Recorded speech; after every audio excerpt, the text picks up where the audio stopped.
ရာခိုင်နှုန်း free pay မဲ့ကစားနည်းတွေကိုဒီနေ့မှာပြပေးမှာဖြစ်ပါတယ်။ live ဆော့ကြည့်ဖို့အတွက်ကိုဖိတ်ခေါ်ပါတယ်။အားလုံးပဲ ready လား။ပထမဆုံးအနေနဲ့ကဲကောင်း exercise ကိုပြပေးမှာဖြစ်ပါတယ်။ကဲကောင်း exercise ကတော့ကျွန်တော်ပြထားတဲ့အတိုင်းပဲဒူးနဲ့တတောင်နဲ့ကိုချပြီးတော့အဲ့လိုမျိုးတိုင်းအောင်မှာဖြစ်ပါတယ်။တိုင်းပြီးတဲ့ခါကျလို့ရှိရင်အသက်ရှူသွင်းရင်းနဲ့ခါကိုကုန်းမယ်။အသက်ရှူထုတ်ရင်းနဲ့ခါကိုကော့ပြီးတော့ထုတ်ပါမယ်။ကဲကောင်းပေါ့နော်နွားကြောင်လို့ခေါ်တဲ့ကစားနည်းဖြစ်ပါတယ်ဗျာ။ဒီကစားနည်းကကြတော့ခါတွေကိုခါနဲ့ဒီကျွန်တော်တို့ဘိုင်းအောက်ပိုင်းမှာရှိတဲ့ muscle တွေကိုပို့ပြီးတော့ပေါ့နော်ထိရောက်မှုရှိစေတယ်ပြီးလို့ရှိရင်အသက်ရှူလေ့ကျင့်ခန်းလည်းဖြစ်တဲ့အတွက်ကြောင့်မို့လို့လူတိုင်းလိုက်လို့ကြည့်တင်ပါတယ်ခင်ဗျာနောက်တစ်မျိုးကကြတော့ကျွန်တော်တို့ plant leg raise ပေါ့နော် plant ပုံစံမျိုးထောက်လိုက်မယ်ဗျ plant ထောက်တဲ့ပုံစံမျိုးပေါ့နော်ကျွန်တော်ပြတာအတိုင်းထောက်မယ်ထောက်ပြီးလို့ရှိရင်ခြေထောက်ကိုနောက်ကိုမြှောက်မယ်ဗျplant leg raise ဆိုခေါ်ပါတယ်ခင်ဗျာ plant leg raise ကတော့သူကကြတော့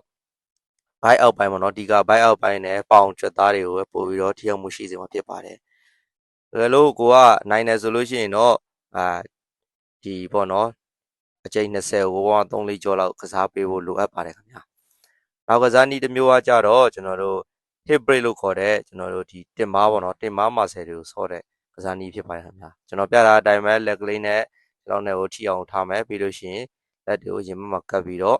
ကျွန်တော်တင်မားကိုဆွဲမြောက်မယ်ဆွဲမြောက်တဲ့ခါကျလို့ရှိရင်အသက်ကိုမှုတ်ထုတ်မယ်အောက်ဆင်းလို့ရှိရင်ရှူသွင်းမယ်အောက်ကိုကြမ်းနဲ့ထိတဲ့ထိကိုမဆင်းမဲနဲ့နည်းနည်းလေးခြံထားရင်တော့ပိုကောင်းပါတယ်ခင်ဗျာဒီလိုမျိုးပေါ့နော်အဲ့လိုမျိုးလေးသွားမယ်ဒီလိုမျိုးတင်မောင်းနည်းနည်းလေးခြံထားလို့ရှိရင်ပို့ပြီးတော့ထိအောင်မှုရှိစေပါတယ်ဒူးကောင်းရိုင်မနေဘဲနဲ့တေချာလေးညင်အောင်ထိန်းထားမယ်ခြေဦးလေးကိုနည်းနည်းလေးဘေးလှည့်ထားမယ်ပေါ့နော်တကယ်တော့အလေးရှိရဆိုကျွန်တော်အခုပြတဲ့အတိုင်းပေါ့နော်အလေးလေးကိုတင်ပြီးတော့သွားမှာဖြစ်ပါတယ်ခင်ဗျာဒီလိုမျိုးလေးဆော့ပေးခြင်းအပြင်တင်မားနဲ့ခါမဆယ်တွေကိုပေါင်နောက်မဆယ်တွေတော့ပို့ပြီးတော့ထိအောင်မှုရှိစေမှာဖြစ်ပါတယ်ခင်ဗျာနောက်ကစားနည်းတစ်မျိုးကကြတော့ကျွန်တော်တို့နီးလင်း push လို့ခေါ်တယ်ဗျဒူးထောက်ပြီးတော့ပေါ့နော်ဒိုက်ထိုးမှာဖြစ်ပါတယ်ဒိုက်ထိုးတဲ့ခါကျလို့ရှိရင်အကုန်လုံးလူသစ်ကစားသမားတွေကြတော့ဒိုက်ကိုအပြည့်မထိုးနိုင်တဲ့ကြောင့်မလို့ဒီလိုမျိုးခြေထောက်လေးကိုချမယ်လက်ကလေးပါဒီလိုမျိုးလေးကျွန်တော်ပြတာအတိုင်းလေးထောက်မှာဖြစ်ပါတယ်ဗျာထောက်ပြီးတော့ထိုးမယ်ထိုးရင်းနဲ့ကိုကနိုင်လာပြီဆိုခြေထောက်လေးကိုမြှောက်ပြီးတော့ဒီလိုမျိုးလေးထိုးပါမယ်အဲ့လိုမျိုးလေးကိုဆော့ပေးမှာဖြစ်ပါတယ်ဗျာဒီကောင်ကျတော့10ကျင်3ကြောပေါ့နော်အဲ့ဒါလေးဆော့ပေးမှာပဲဒီလိုမျိုးလေးလိုက်ဆော့ပေးခြင်းအပြင်ကျွန်တော်ရင်ဘက်မှာရှိတဲ့ကြက်သားတွေကိုတင်းတင်းရင်းလေးဖြစ်မဲ့လက်မောင်းနောက်တွေကိုလည်းထိအောင်မှုရှိစေမှာဖြစ်ပါတယ်ခင်ဗျနောက်ကစားနည်းကကြတော့ကျွန်တော်တို့ဘာပီကစားနည်းလို့ခေါ်ပါတယ်ခင်ဗျာဒီကစားနည်းကတရားကိုမှပင်ပန်းတယ်ပေါ့နော်ပင်ပန်းတယ်ဆိုတဲ့အတိုင်းပဲလူတွေကပေါ့နော်ကစားဟိုကြိုက်တဲ့လူတွေရှိတယ်မကြိုက်တဲ့လူတွေရှိတယ်ပေါ့နော်ကျွန်တော်အခုပြတဲ့အတိုင်းကတော့ဒါ beginner ပေါ့နော်beginner ပုံစံမျိုးနဲ့ကစားတဲ့ပုံစံမျိုးပေါ့ဗျာဒီလိုမျိုးတလန်းချင်းစုံမဲ့တလန်းချင်းစပြီးတော့သွားမယ်ပေါ့နော်